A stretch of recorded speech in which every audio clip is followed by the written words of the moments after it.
Assalamualaikum warahmatullahi wabarakatuh. Al-Quran Surat Ar-Rum ayat 48 menerangkan dasar-dasar tentang ilmu cuaca yang bergerak dan membentang di langit dengan segala pesona bentuk, warna-warni yang dikehendakinya, agar kita berpikir untuk mempelajari dan dapat berbuat untuk menjaga keseimbangannya, baik dari segi manfaat maupun bahayanya. Sungguh sangat menakjubkan berbagai pesona awan yang terbentuk secara alami. Ada yang berbentuk seperti sutra, dinamakan awan sirrus. Lembaran-lembaran disebut awan altocumulus. Seperti relief disebut awan stratus. Seperti kubah atau menara disebut awan cumulus. Seperti kembang kol disebut awan cumulonimbus. Bentuk-bentuk awan ini sangat bergantung pada ketinggian dan kecepatan perubahan suhu di angkasa.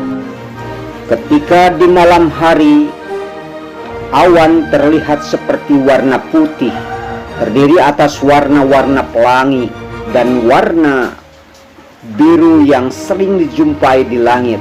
Awan yang berwarna-warni disebabkan adanya molekul-molekul udara dan debu serta zat-zat lain di dalam lapisan atmosfer bawah yang ditembus oleh gelombang cahaya matahari.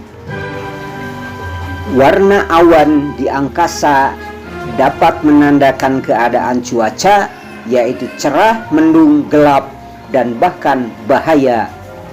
Untuk mengantisipasi bahaya bumi bila terjadi badai hujan lebat yang keluar dari celah-celah awan, sebelumnya perlu pengamatan secara modern sehingga resiko bahaya dapat diantisipasi jauh-jauh hari. Adalah uap air atau gas yang melayang-layang di atas permukaan laut atau pulau. Adapun butir-butir air yang merubah terjadinya titik-titik hujan yang melayang-layang atau jatuh ke bumi disebut halimun. Proses pembentukan awan secara fisika terjadi ketika sebagian titik embun naik ke angkasa dengan cara konveksi atau gerak vertikal seperti terlihat pada asap api unggun di malam hari. Proses selanjutnya saat di musim panas yang membakar, sebuah kota menjadi panas oleh sinar matahari. Suhu udara di kota ini naik melampaui suhu udara di daerah-daerah sekitarnya. Udara panas naik dan udara dingin menggantikannya. Pada gilirannya, udara dingin juga menjadi panas secara bertahap. Udara yang naik menjadi lebih dingin dan akhirnya mencapai titik jenuh. Pada titik tersebut, uap air di udara memadat sehingga terbentuklah awan. Dalam kisah Nabi Nuh alaihi salam tercatat bahwa kaum Ad telah mendustakan ayat-ayat Allah ditenggelamkan oleh air bah yang besar.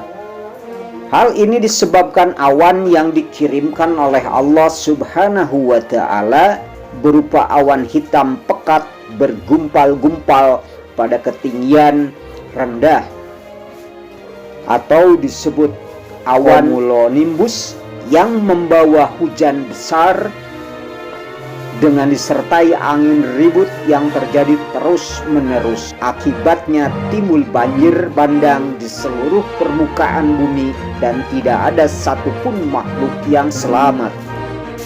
Dalam keadaan banjir bandang di seluruh permukaan bumi, bahtera Nabi Nuh alaihissalam beserta umatnya yang beriman kepada Allah Subhanahu wa ta'ala, berbagai pasangan hewan yang selamat, lalu banjir surut kapal Nabi Nuh terdampar di bukit.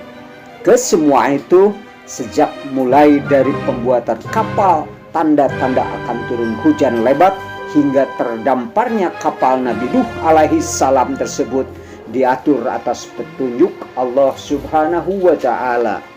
Di sini ada fakta bahwa Nabi Nuh alaihi salam dengan izin Allah memiliki keahlian dalam pengamatan cuaca dan ahli teknik perkapalan yang handal.